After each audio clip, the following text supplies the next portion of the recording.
दोस्तों, मैंने आपको अपने एक वीडियो में बताया था कि अगर थलपति विजय तमिलनाडु के मुख्यमंत्री बनते हैं तो वो एम.के. स्टैलिन और पनाली स्वामी के लिए कितने खतरनाक साबित हो सकते हैं। उस वीडियो का लिंक डिस्क्रिप्शन में दिया हुआ है, चाहे तो आप उसे देख सकते हैं।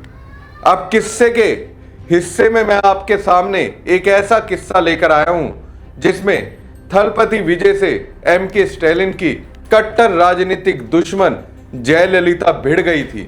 जयललिता से भिड़ने के दौरान अपनी फिल्म थलपति विजय ने वो मुद्दा उठाया जो कांग्रेस नेता राहुल गांधी साल 2024 से लगातार उठा रहे हैं, और इस आधार पर दोस्तों समझ सकते हैं थलपति विजय और राहुल गांधी की सोच एक दूसरे से कितनी मिलती है। दोस्तों, इसके अलावा इस किस्से के जरिए आप समझेंगे कि तमिलनाडु में किसी सुपरस्टार को राजनीति में आने से रोकने के लिए नेता किस हद तक चले जाते हैं और वहां की राजनीति में स्टारडम सत्ता पर कितना भारी पड़ता है। नमस्कार दोस्तों, मैं हूं परवीन सानी। सुपरस्टार विजय को सोशल और पॉलिटिकल बदलाव की बात करने वाली फिल्मों ने पहले जनता का थलपति यानी सेनापति लीडर बनाया, और अब चुनाव में शानदार जीत के बाद थलपति विजय मुख्यमंत्री की शपथ लेने से बस एक कदम दूर नजर आ रहे हैं। लेकिन एक वक्त ऐसा भी था जब यही मुख्यमंत्री की कुर्सी विजय के लिए भारी मुसीबत बन गई थी। ये कहानी एक दशक से भी ज्यादा पुरानी है। उस वक्त तमिलनाडु की सत्ता पर बैठी थी थलाइवी के नाम से मशहूर जयललिता। तमिलनाडु में इस सुपरस्टारडम को राजनीतिक ताकत में बदलने का काम सबसे पहले एमजीआर ने किया था। एमजीआर ने जब एआईएडीएमके की स्थापना की तो फिल्मों से कमाए अपने करोड़ों फैंस को ही पार्टी का सबसे मजबूत कैडर बना दिया। एमजीआर की करीबी रही जयललिता भी तमिल सिनेमा की टॉप एक्ट्रेस रह चुकी थी, और एमजीआर के निधन के बाद एआईएडीएमके की कमान संभालते हुए वही तमिलनाडु की मुख्यमंत्री बनी। शायद यही वजह थी कि वो इरादतन ऐसे एक्टर्स पर नकेल कसने की कोशिश करती रहती थी जिनके साथ तगड़ा फैन सपोर्ट होता था और जो गाए बगाए पॉलिटिक्स की खिड़की खोलकर देखते रहते थे। उन्हें इस बात का तो फर्स्ट हैंड अनुभव था ही कि तमिलनाडु की पॉलिटिक्स में फिल्म स्टारडम कितना बड़ा हथियार साबित होता है। सुपरस्टार रजनीकांत से जयललिता की पंगेबाजी की कई कहानियां हैं। जहां रजनीकांत को फैंस ने थलाइवा यानी सुप्रीम लीडर टाइटल दिया था, वहीं जयललिता का टाइटल था थलाइवी, थलाइवा का फीमेल वर्जन। रजनीकांत के अलावा जयललिता ने एक्टिव पॉलिटिक्स में आ चुके तमिल स्टार कैप्टन विजयकांत से भी बहुत पैतरेबाजी की थी। 2013 में जयललिता सरकार ने कमल हसन की विश्व रूपम की राह में बहुत रोड़े अटकाए थे। ऐसे में पॉलिटिक्स में ताक झाक करते विजय को भी जयललिता की तिरछी नजर का सामना करना पड़ा था। 2000 के दशक की शुरुआत से ही विजय ऐसी फिल्में करने लगे थे जो सरकारी व्यवस्था और पॉलिटिक्स पर सवाल उठाती थी। तमिलनाडु की जनता को ये तभी से समझ आने लगा था कि विजय राजनीति में उतरना तो चाहते ही हैं, ऐसा होगा कब वो अलग सवाल है। विजय के पिता तमिल सिनेमा के बड़े डायरेक्टर ऐसे चंद्रशेखर भी बता चुके थे कि वो ऐसा ही चाहते हैं। 2009 में चंद्रशेखर ने अपने बेटे के सारे फैन क्लब को एक बड़े संगठन में बदल दिया जिसे वीएमआई के नाम से जाना जाता था। इसी वीएमआई को विजय ने 2024 में अपनी पार्टी टीवीके में बदल दिया। लेकिन 2010 के बाद से ही विजय और उनके पिता के कई बयान और एक्टिविटीज से राजनीतिक महक आने लगी थी। धमाका तब हुआ जब चंद्रशेखर ने विजय को लेकर फिल्म बनाई थलाइवा। इस फिल्म के टैगलाइन थी टाइम टू लीड, यानी अब नेतृत्व करने का वक्त आ गया है। 8 अगस्त 2013 को ये फिल्म थिएटर्स में रिलीज होने वाली थी, मगर उससे पहले कई फिल्म थिएटर्स को किसी अनजान संगठन से बम धमाकों की धमकी मिलने लगी। मुख्यमंत्री जयललिता की तमिलनाडु सरकार ने सुरक्षा कारणों से फिल्म रिलीज करने से इनकार कर दिया। 8 अगस्त को थलाइवा पूरे देश में रिलीज हो गई, सिवाय विजय के अपने ही राज्य तमिलनाडु में। रिपोर्ट्स बताती हैं कि जयललिता खुद फिल्म के टाइटल टाइम टू लीड से आहत थी और चंद्रशेखर विजय को इसे बदलने के लिए कहा गया था। विजय और उनके पिता जयललिता से मिलने भी पहुंचे, मगर उन्हें बिना मुलाकात लौटना पड़ा। टैगलाइन बदलने के बाद नया मसला एंटरटेनमेंट टैक्स का आ गया।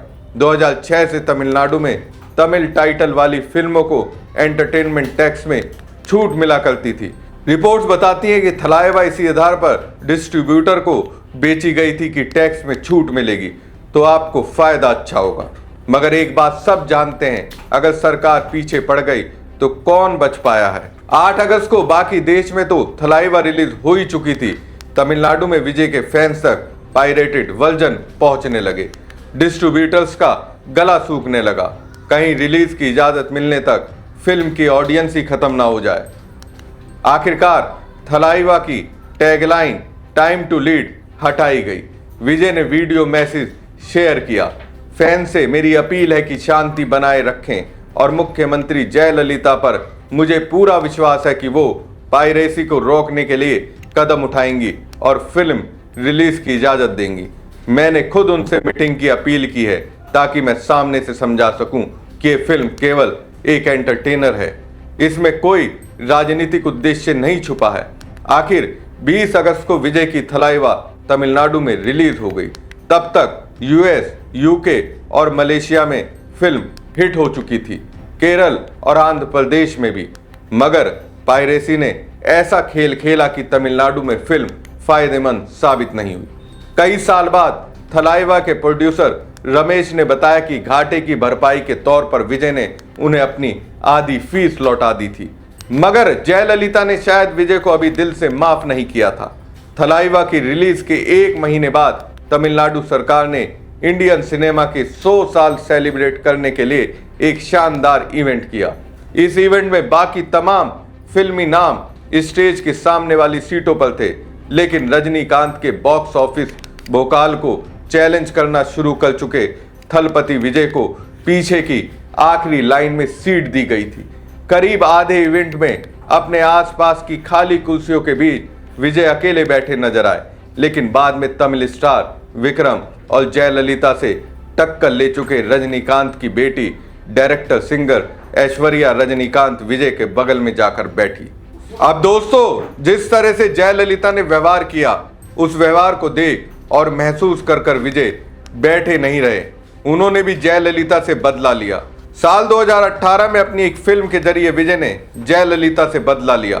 इस फिल्म का हीरो यूएस से आया एक बड़ा कॉरपोरेट खिलाड़ी था, जो वोट करने तमिलनाडु लौटता है तो पाता है कि उसकी जगह कोई वोट डाल चुका है। वोट चोरी के खिलाफ उसकी लड़ाई सरकार और मुख्यमंत्री को भी लपेटे में ले लेती है। फिल्म में जयललिता सरकार की कई योजनाओं की धज्जियां उड़ाई गई। कहानी में मुख्यमंत्री पद की दावेदार पूर्व मुख्यमंत्री की बेटी कोमल वल्ली विलन थी, जो अपने पिता की तरफ से विजय से 2-2 हाथ करने विदेश से लौटी।